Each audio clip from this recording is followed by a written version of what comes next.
Okay, everybody, because everybody's still filing in, we're just going to start, all right? So who's ready to welcome the Persona crew, huh?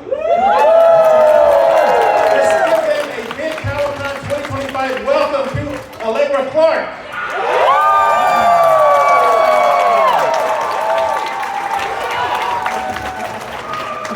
I need a big applause for Zeno Robinson.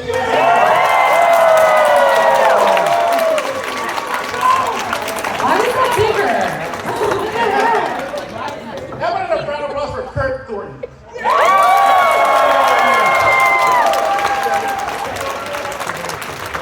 And you know for Erika, harlacher. And certainly last but not least, Xanthe Huynh. Let's bring out Xanthe. Welcome them to Kawacon 2025, San Antonio.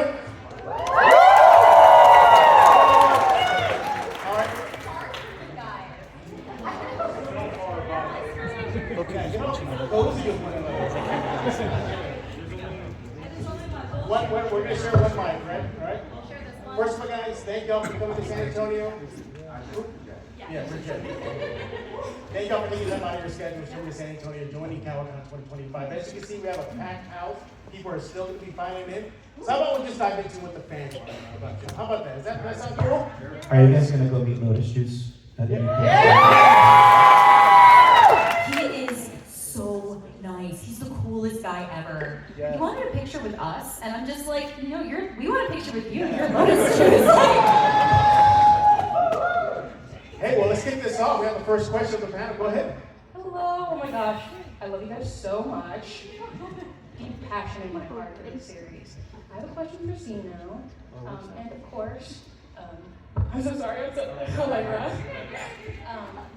Coming into such a new franchise, especially with a new game, how did it feel, especially coming in and playing such beloved characters? Because I'm a Junpei lover, you know. I was expecting, yes! So I just wanted to know, like, how that felt. Which one? Is it Xanthe Flare? We can do that. Yeah, that's usually it. What's the one? Well, it's like that. I'll do it. My voice isn't. Junpei, your ace detective. My best Heather impression. More like Stupe, ace defective.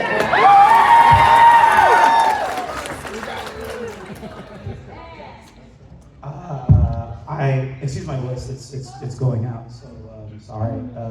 I love 3 was the first game I played.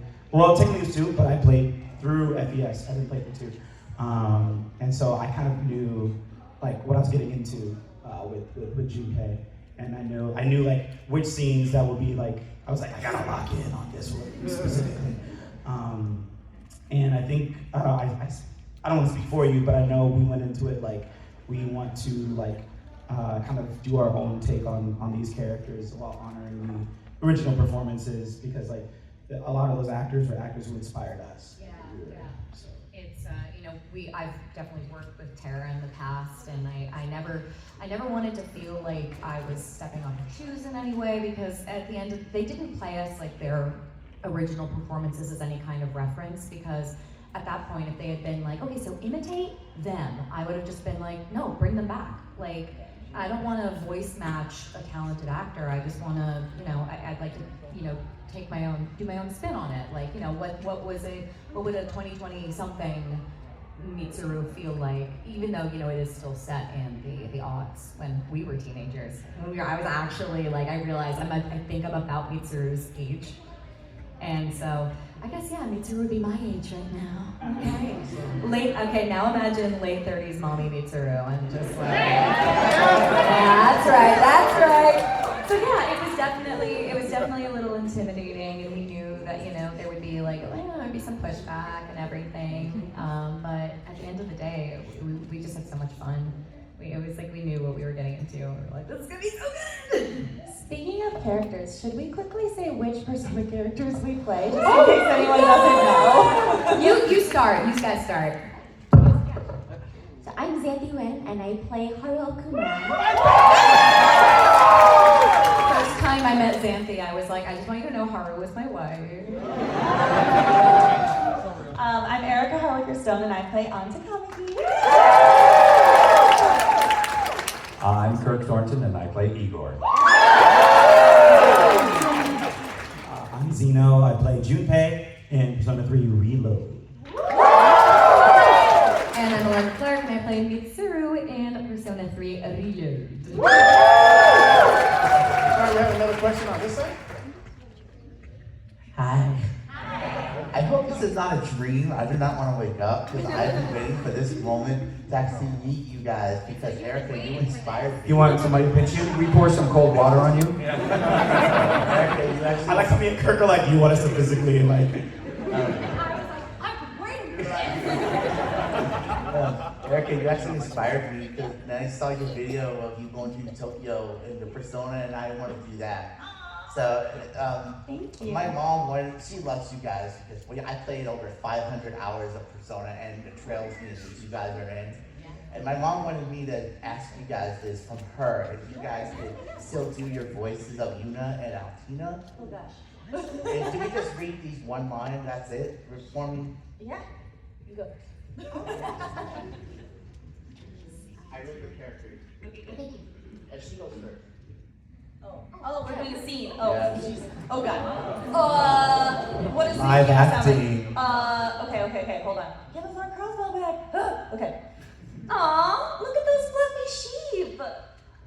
They seem well taken care of. They must belong to someone in town. Josh feels sheep. We're in the sticks. Woo! Yay! Okay, actually, there are two quick questions. First one is actually for Allegra and Erika and Xanthe.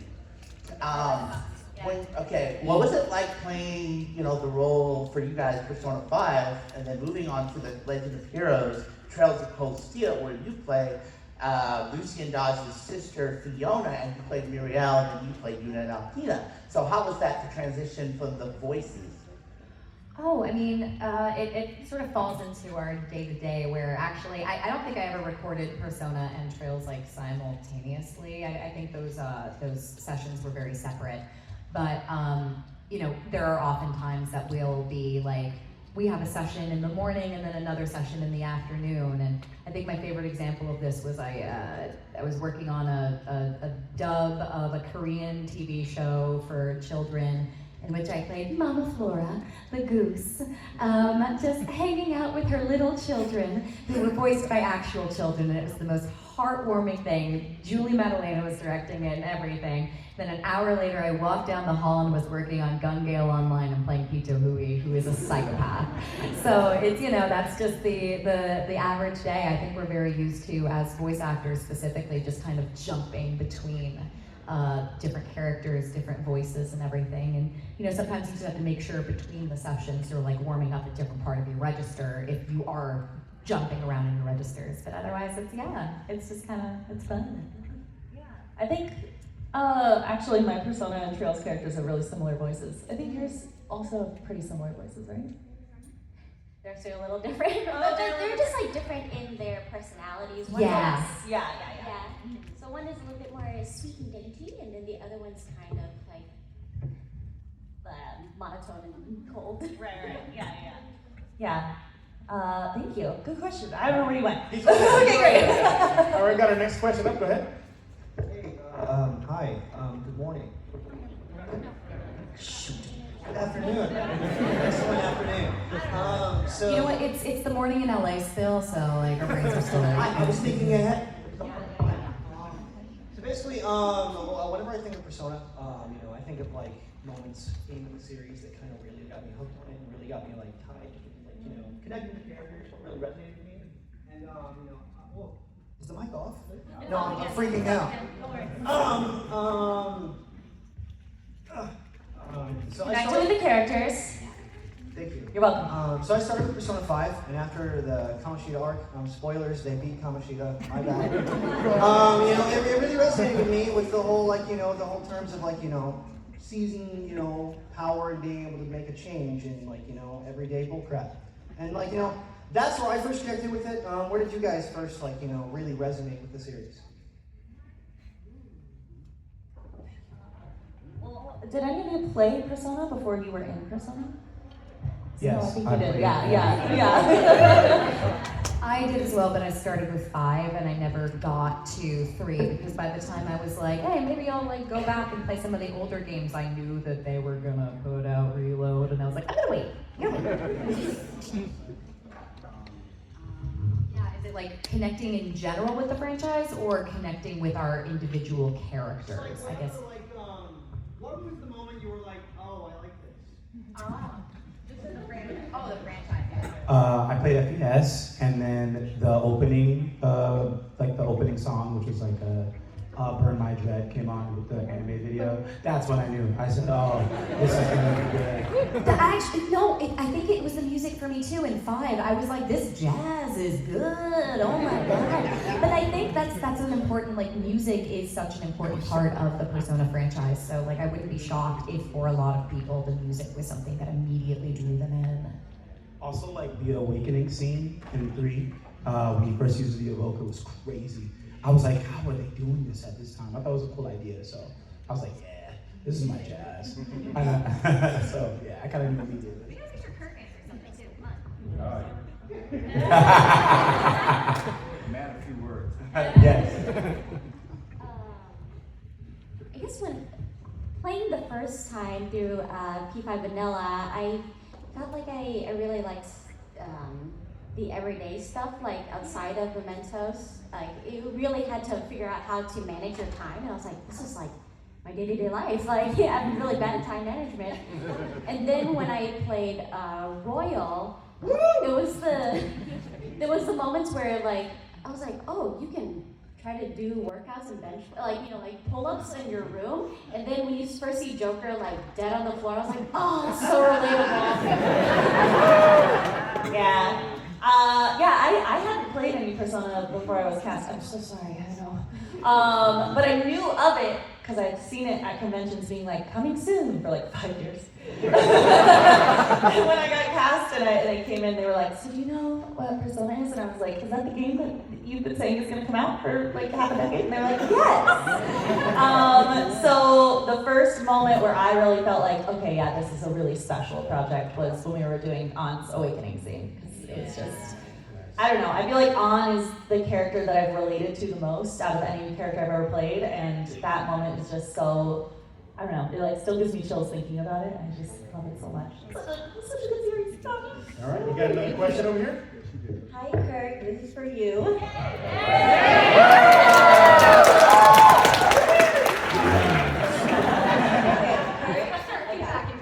No matter what Persona game you play, Igor is the one guy who's the protagonist and helping humanity. So you're in every game. How do you find your own voice in that particular game? And did you know about the twist? Like, did you try to incorporate the twist in your decision for the voicing? I did not know about the twist. Okay. I'm not a big gamer, so I had not played the game before I went in and recorded. Geez, so how do I find my voice? Because Igor's in like every game. Yeah, but it's not always me. Yeah, so the way I find my voice is it goes back to acting school, and I'll give the long answer. There are no wrong answers. No, wait, the long answer. Oh, Well, this is the wrong answer. No, but the way I find a voice for a character is hopefully I get an image of the character. And when I was in acting school, we studied mask work, where you throw on a mask and you create a body that goes with that character, and then you move to a half mask, and you have to create a voice that goes with that body and that mask. And so I try to envision myself inside that face and what kind of voice would come out, and that's kind of how I find it. And then the director goes, no, that's wrong. Would you say that as far as like commedia archetypes, it would be like, did you ever do commedia specifically? Or? I did not do commedia specifically. Okay, I was like, I want to. The Lecoq method. Oh, yeah, I've done that one too. Sorry, theater school over here. I find that, like, you know, he's almost like, the shape of his face almost feels like the Dottore archetype in commedia. Yeah. I'm still getting some nods, so I'm like, yeah, I'm on point. Nerd.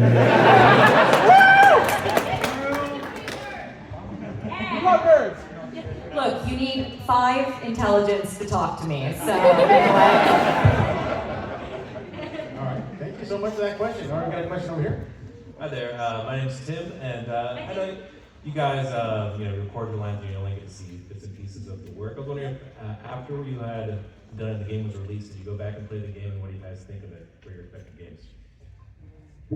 I'm like, oh, that's what the director was trying to explain to me.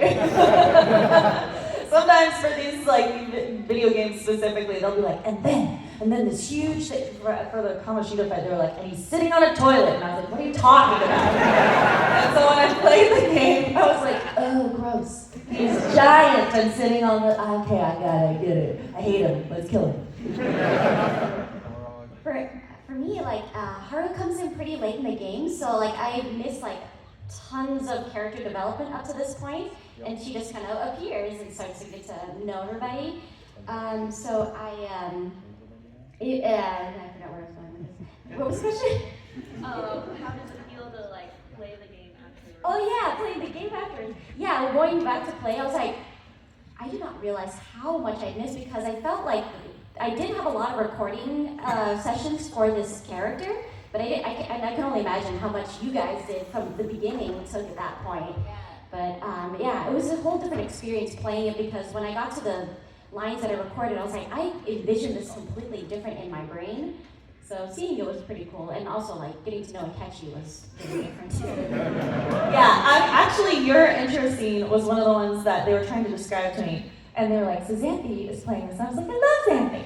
And then they were like, she comes in, she's like, I'm the beauty thief, and blah, blah, blah. And I was like, wait, what? I was like, are we angry about that? Or like, what's happening? And they're like, you're just kind of confused. Because she's just kind of like, yes. And then she's awkward, and Mona's upset.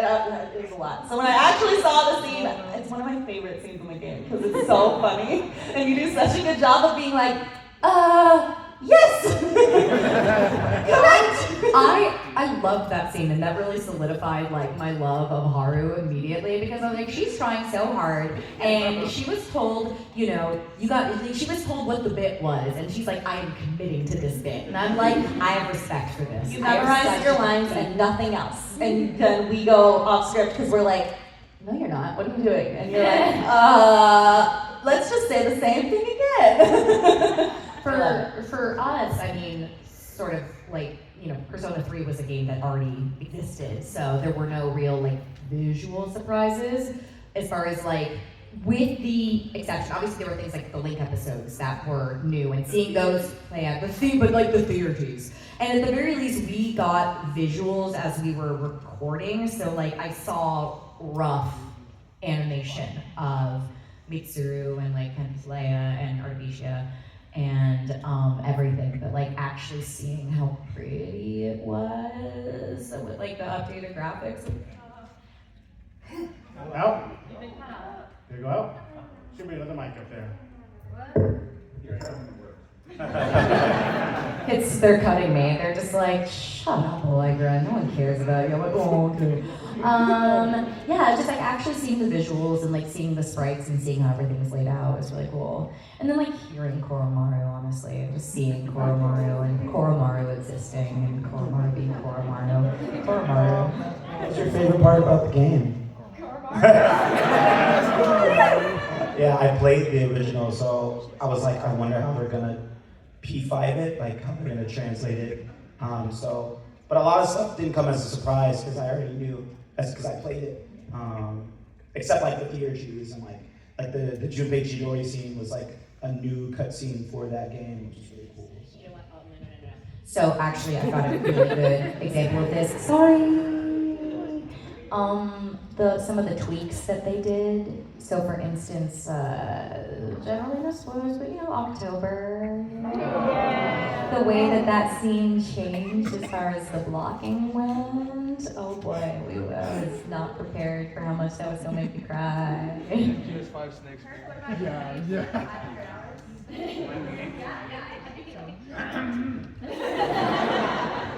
He's such a gamer. Yeah, not a gamer. But if I did play. Well, the problem is, my ego gets too involved. And so I'll be watching and Same thing. and yeah. And I'll be watching it and I start to get into the story and I go, oh no, I would have done that so differently. Or I'll go, oh, that's not bad. Okay, I can live with that. And then the next time I'm coming, I go, oh, okay, yeah. So yeah, it's tough. It's tough for me to watch what I've done. I thought you were gonna say, they cast me with these people. They can't live up to me. Not in this game. Not in this game, right. That's a secret. All right, we got another question over here. Well, first of all, like everyone else in here, huge fan of all of your work. Thank you for being here. And I had 2 small questions, if that's okay.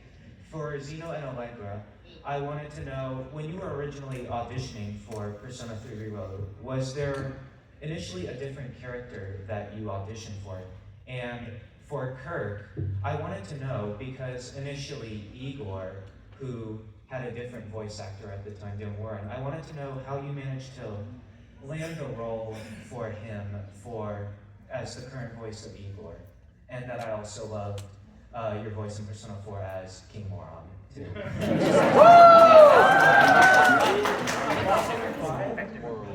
For like an evil guy, right? In 5. There's evil guys in 5? There's a single evil guy in 5.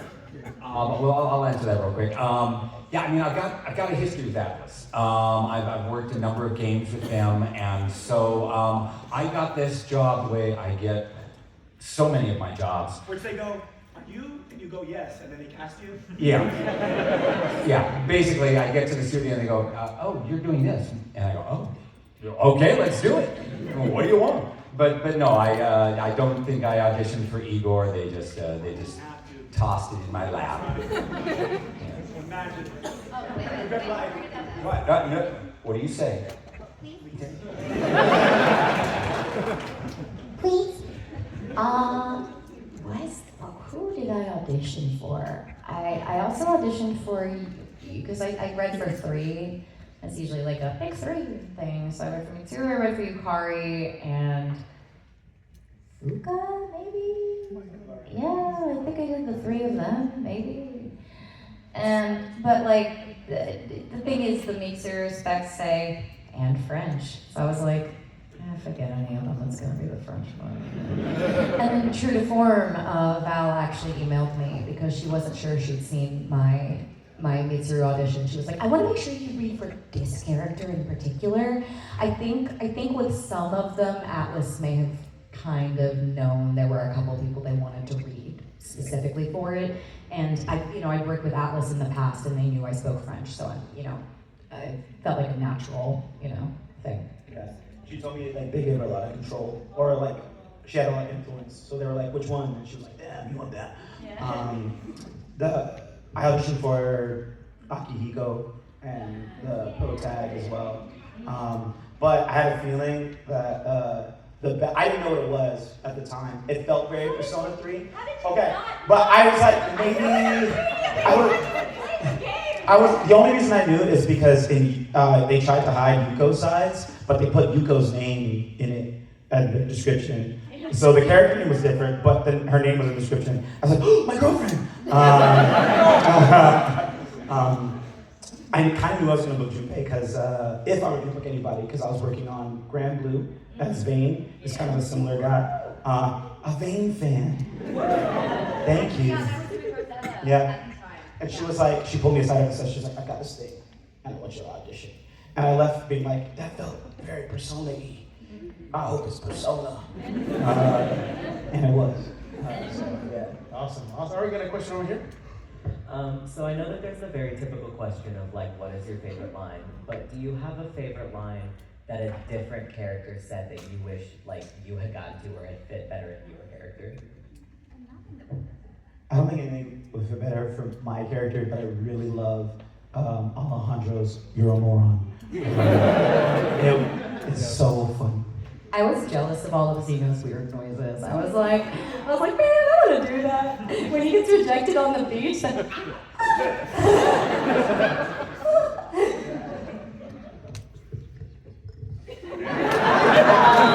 I feel like on been talking about delicious pancakes. Why did I not get involved in this conversation? I feel like I should have been like, we were not talking about delicious pancakes, but we could be. Hello, do you want to? Right? Like, listen, I don't know that I get good vibes from you, but I'll get pancakes. So. Honestly, I feel like Haru, she should. I wish she had spoken to Yusuke about the lobsters. I mean, being like, she's a high class girl. I'm sure she's had a lobster or two. Yeah, she would have lobster opinions, for sure. All right, got a next question? Hi, big fan of all of y'all's work. Now, just wondering, since you guys have done not just Persona, but like a whole lot more franchises, are there any franchises you guys want to work on? I want to be where the people are. No. I would love to someday be like a named character in a Kingdom Hearts game. My ultimate dream, which when you have an ultimate acting dream, it's probably not going to happen, but it's okay. Yeah, that was fun. I used to say Pokemon, but that one came true. I would love to be involved in anything like the Avatar: The Last Airbender series. Like, I love that world.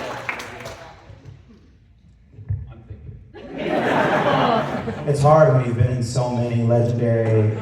Like, what else is there for you?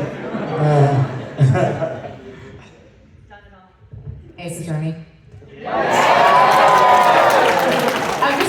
I'm just saying. I know y'all were thinking, yeah, Mia Fey. No, big brain, Francisca Von Karma. I'm gonna get the petition started, so make sure you guys all sign. Erika has my answer. It's also Kingdom Hearts. Yeah. You talk about Kingdom Hearts all the time. Asshole. Please. Oh, Kirk has something. Yeah, I got it. Just because it was, I mean, I worked on it, but I did not have a named character, but I would love to do a named character in The Last of Us. All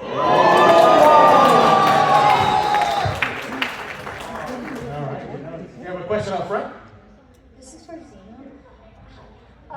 My friend, every time I play the game and they hear your voice, they say you sound like RuPaul. From So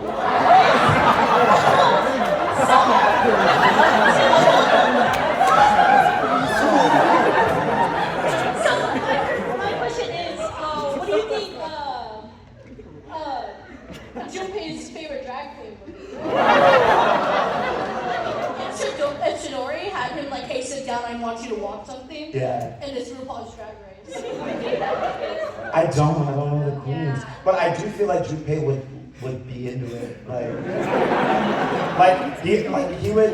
About the art though, like, because I feel like the Junpei is like really women crazy. But I feel like he'd be like, what? Hers was so good. Like, I feel like he'd get invested in the competition.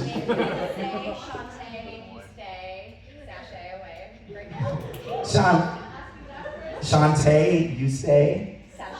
Sashay away. My voice. Gone. Xanthe, you stay. Sashay away. All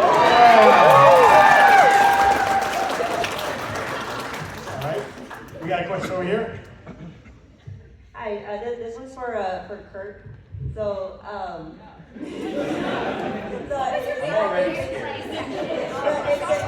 it's not Persona related, but how did it feel to see Shadow the Hedgehog on the big screen?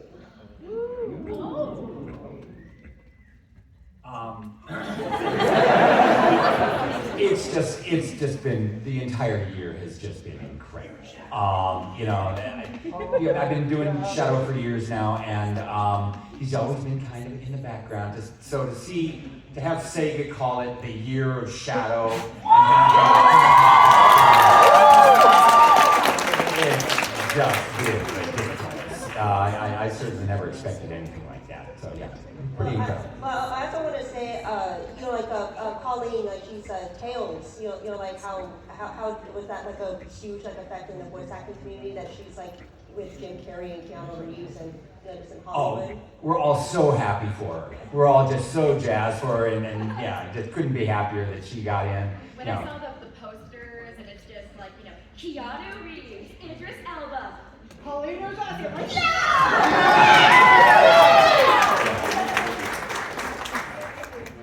Next question? Did any scenes make you emotional while recording them, and which ones were they? Yeah, I mean the Shiho scenes for me were extremely emotional.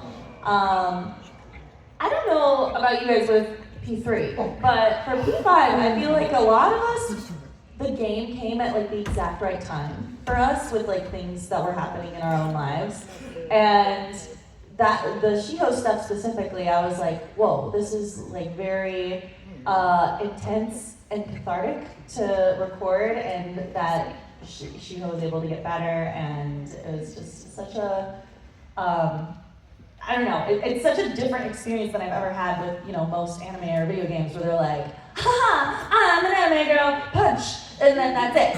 And having these really, really deep things happening, it was such an amazing experience that I don't know that will ever be replicated in anything else. But yeah, the Shiho scenes for me.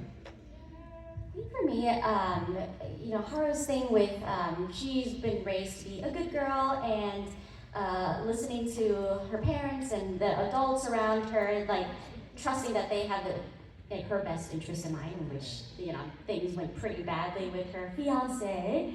I really liked that, she found this group of friends that encouraged her to be like, you should realize this situation is really bad and you need to stand up for yourself. And I really like the messaging that came with that arc. These are really good games, guys. Every session is emotional, but with these, the emotion was joy, because he's so much fun to do. Yeah,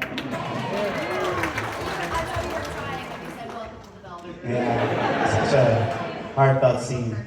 I think it's like a persona sort of like gift, like blessing. Like it seems it's a pattern that like something an actor goes through during like recording ends up being in it, right? We were meant to play these characters at the time we did.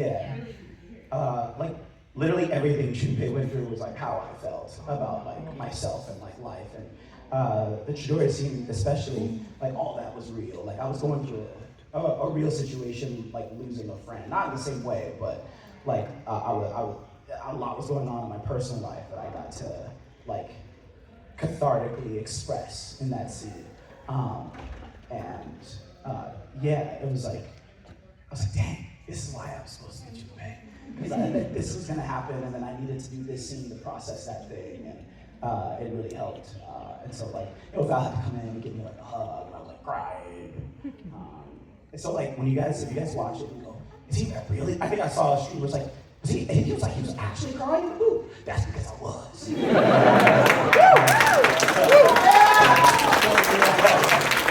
I'm not the only one. I'm not the only one. So, it's. Alejandro was a wreck. Yeah. And so were you. And so was I when recording the answer. Yeah, y'all know what section I'm talking about. I have a lot of unprocessed grief about, I'd say I'm doing better on the subject, but recording that DLC, again, it's the thing where it's like, it was at the right time where I just really needed to think about and process grief at that time in my life, and getting without being I'll be a little bit more specific. The year after the hardest day of my life, Billy Kometz called me to check on me because he knew I had told him a couple months earlier that specific day was a day that I was really scared of because I knew it was going to bring back a lot of pain. And he called me, and I still have the message saved on my phone. He just was like, I just wanted to check on you and make sure you were okay. I know today's a tough day, and I just wanted to do that. So in particular, when Mitsuru was saying, I never got to thank him. I never got to thank Billy. So, yeah, that was mine. Give it up for Billy Kometz, everybody.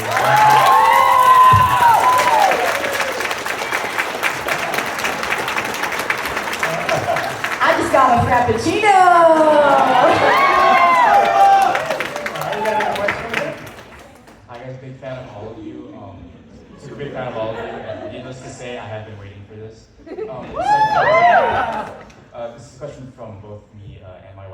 Kirk specifically.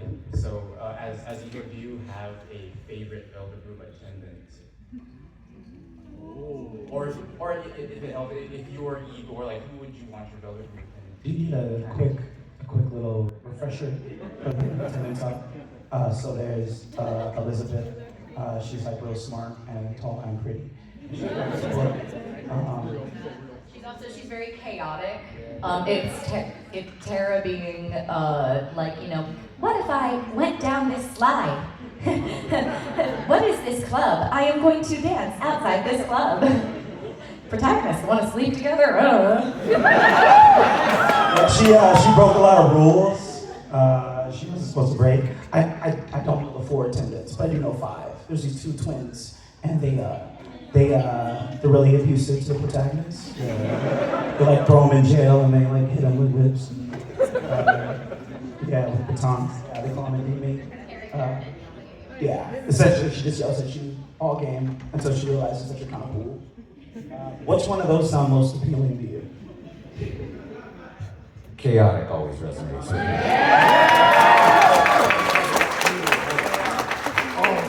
All right, next question. Hi guys, it's so great to meet y'all. First off, thank you for being here. It's really scary actually being up here and actually talking to you guys. First, personally, thank you for the Persona 3 replay, the Let's Play that you did.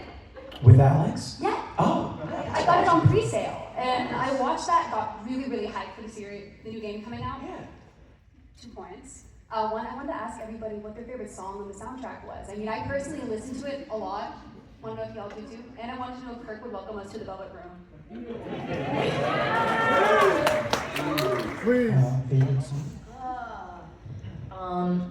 Before the answer came out, it was weirdly it was Deep Breath, Deep Breath. It's very eerie, and I kind of love that. I mean, the entire soundtrack is a banger. But in the answer, Don't was so good. Oh my god. I really like Color Your Night. It makes me happy. I know, it's so good. And of course, it's going down. It's like classic. We got snubbed at the Game Awards, but it's okay. It's okay. This is Aria of the Soul. Thank you. I don't know any of the names of the songs, but I like the one that goes.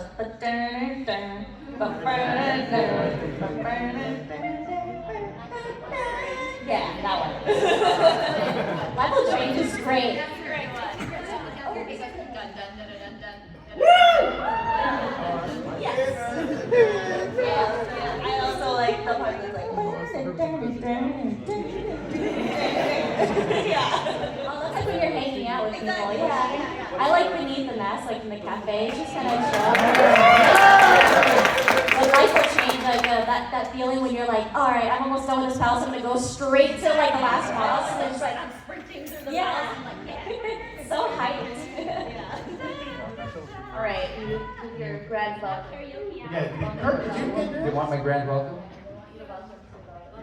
Let's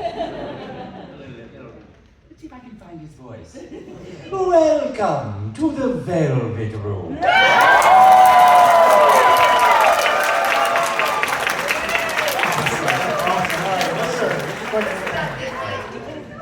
Hi, I'm really nervous to be here. It's my first con. I just want to say thank you. I've had a lot of fun. Really great to meet you all. I have like a question for Kirk, but it's a long line. I'll ask later your vote, hopefully. Okay. But I just want to ask like a more fun, lighthearted. If for all of your characters, if you were in a different Persona game, like what do you think would be your best friend in that crew? You know, if like from 3 to 5, 5 to 3, that kind of stuff. Xanthe, you and me. Haru makes your tea time, complaining about fiancés. Fashion. Yeah, no, I know. I think I really think Haru and Mitsuru would be like, you know, oh, you get me, you get me, okay. And Sebastian's like, oh, you also have daddy issues, okay. It's who our characters would be best friends with in another game. Yeah. I think think like all the three boys, you know, Junpei, Yosuke, and Ryuji. Up to no good. Just absolutely up to no good. Add Ryoji to that too. And Ryoji. Yeah. I feel like Junpei is too loyal to Itis, who hates Ryoji, to have a difference with Ryoji. But I would add them to. I think also the Hot Springs fiasco would probably put Ryoji on the shit list. Yeah, I would pick Morgana. I would pick the dog that I don't know the name of. I would just be like, you are my best friend forever, and I love it. And Ono would be like, what? The betrayal! I mean, I gotta go with Allegra. I mean, what other combination could there be? Yeah. All right. Hi, it's nice to meet you guys. I wanted to show Kirk some love, but he's been getting a lot, so. No more love for him. I wanted to ask you specifically in Persona 4, Mr. Morioka, your homeroom teacher. I wanted to say, you remember any opinions on him, because I'm a little bit of a villain sympathizer. You know, by the way I'm dressed. But it's always seemed like everyone disliked this character, but you know, I like reading between the lines, and you see he's a underpaid, teacher working in Inaba, which not everyone likes, the rural town of Inaba. And he's like dead end life, no job, or no options really for him, so he drinks problems away. And it's like, that's really that's kind of relatable in a way.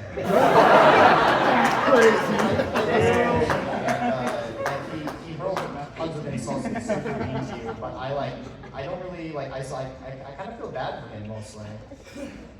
Well, no, that's great. It's wonderful to play villains because they're so multifaceted, and it's very difficult to play a character who you don't enjoy playing, and you have to find something about them that you really like in order to make that performance come to life. If you can't find anything about a character that you like, it's really, really difficult to bring him to life. So you got to search for all those little quirky things, and that's what makes it fun to do.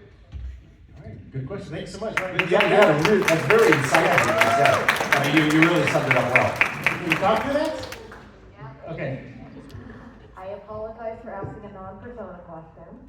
That's okay. This is a question for Allegra. Yeah, I know what's going on. What's going on? We talked about it yesterday. First, Suspense. No, I'm sorry, brain fart. I'm a weasel, I don't know things.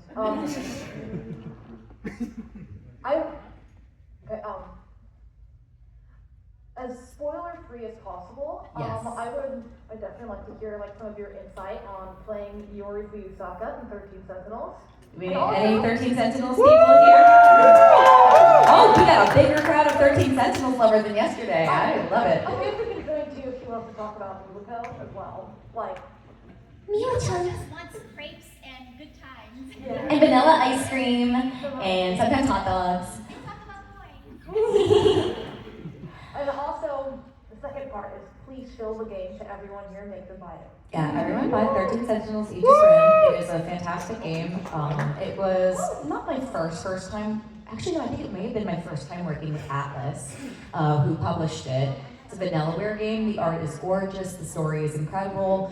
It is a niche game, but everyone I know who's played it is completely in love with it. So highly recommend. Played on the Switch in particular. It runs super well on the Switch. Oh boy. Spoiler free is possible for Iori. That's a tough thing to answer because she is a walking spoiler. I think puppy. Puppy, and puppy.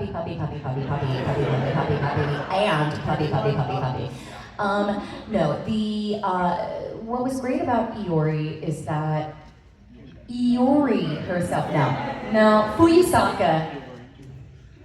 Yeah, sure. What was great about her is that at least Iori got to be very normal every girl, which was a contrast to all the other characters. And she just got to be a little clueless, a little dreamy. I got to run with toast in my mouth, and that was pretty iconic. But the way that she finds her strength and the way that she can be strong at the end was a really beautiful little arc, especially compared to some of the other arcs in the puppy. So yeah, plus I got to say, I may be just a schoolgirl, but now I'm a schoolgirl with a giant robot!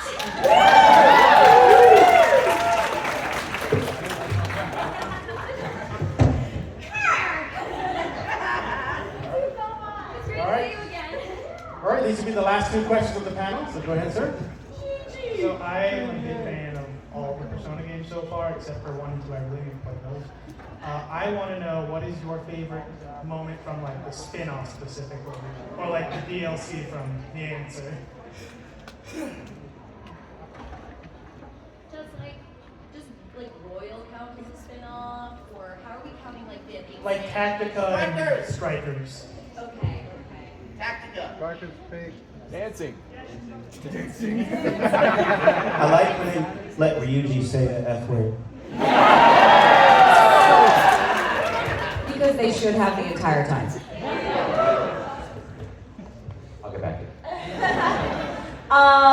Okay, so mine is more like a recording moment, but the first spin-off we did was the dancing game.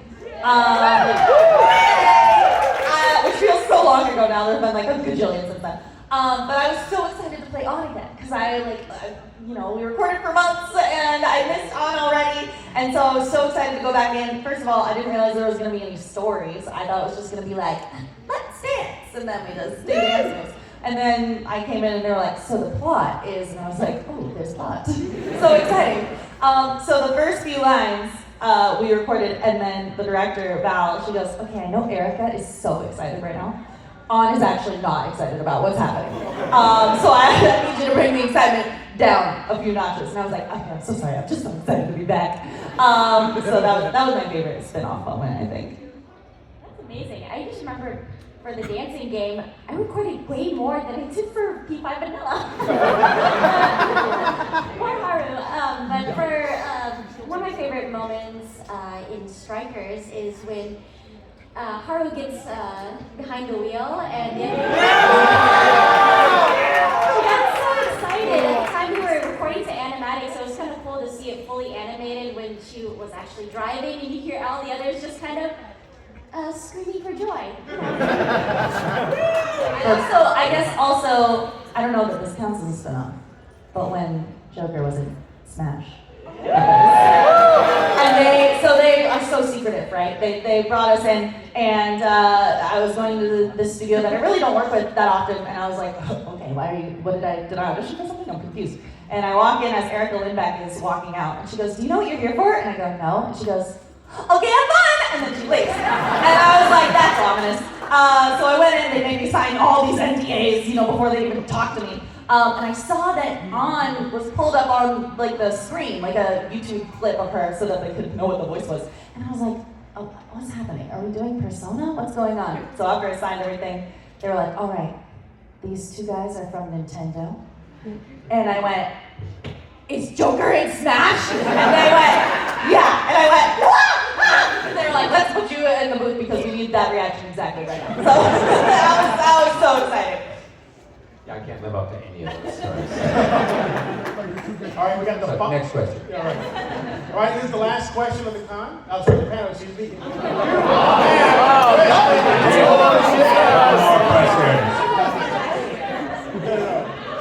They have the booths are going to be open a few minutes afterwards, right? Yeah, so head on down. Oh no, upstairs. Go get in line, get yourself an autograph, go meet the voice actors. All right, final question, no pressure. I've got a hard question. I love Persona 5 with my notes today. But the people of color on the panel, my question is, how does it feel about being examples to minorities? Especially with the anime, that the examples are really hard for the past, so how does it feel being these examples for people? passes the mic. Actually, I can answer this question really well. I know that when we, when the concept of a P3 remake came up, there was a part of me that was very concerned, obviously, about the transphobic joke, and the fact, the way that they altered it, in that, no, it's not trans panic, it's not any of that stuff. It's just, this woman's just a conspiracy theorist, and they're just gonna back away slowly. I thought that was a beautifully sensitive way of removing something that was so, such a harmful stereotype for trans people, and something that would have been really shitty for, any trans person to see, but especially trans women, where, their womanhood was basically being denied in that moment. So the fact that they tweaked that the way they did, I think, was a really wonderful moment. And it wasn't just a localization thing, they changed it in Japan too, and that made me really, really, really happy and really proud to work on the game.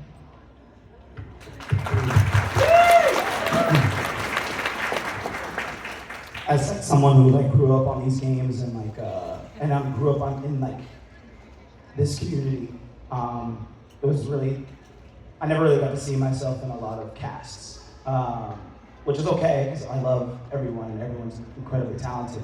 But I think the number one thing that I love hearing when I do events is I have other actors of color who are like, oh, I didn't know that it was something I could do until I saw you do it, and that's how I felt about the few actors of color who were doing it at the time. You have O.G. Banks and you have Bo Billingsley, and they were OGs for me. And inspired me to be okay, if they can do it, somehow I can try to find my way, because I love this medium and I want to do what Yuri Lowenthal does, right?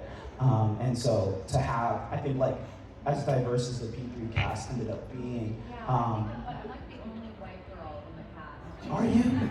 Yeah. Heather's Latina. Yeah. Don, yeah. Alex is Vietnamese. Yeah, Alex is Vietnamese, Susie's Chinese. Yeah. Justice is also black. Justice is black. I don't know where it is.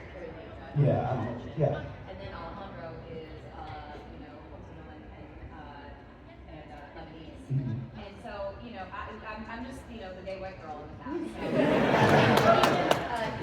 Even that aspect of it was I'm maybe the white girl, but I'm queer. And I don't think it was a deliberate choice to be let's get the diversity into our persona. I sincerely don't think that was the case. I think we all brought something really wonderful and unique to the characters. And it just happened to line up that way. And seeing that opportunity for literally everyone was really heartwarming. And And then every once in a while I do the as the cast's white person, it's time for me to put my opinion in front of everyone else. Everybody listens to this movie. But I think it's, yes. I think it's a reflection of how much the industry has grown. And everyone auditioned very, it wasn't anything special. We all just auditioned. It happened to be where everything fell. And I think that's just a reflection of where we are. And as we continue to grow as an industry, more people continue to join, very talented actors, who end up getting these kinds of opportunities. So I'm really thankful to work with it. Awesome. Anyone else want to chime in? No? Just feel incredibly blessed to be able to represent those people with large noses. I think English Sarah knows the Bergerac. Same tall girl representation over there. No, that was really, really nice to say. Thank you. Give it up one more time for the voice cast of Persona, Allegra Clark, Zeno Robinson, Kirk Thornton, Erika harlacher, and Xanthe Huynh. Thank you, guys. Their tails are open. Go upstairs. Get in line. I have to eat lunch really quick, but then I'll be back at the table for the rest of the day. Okay? All right.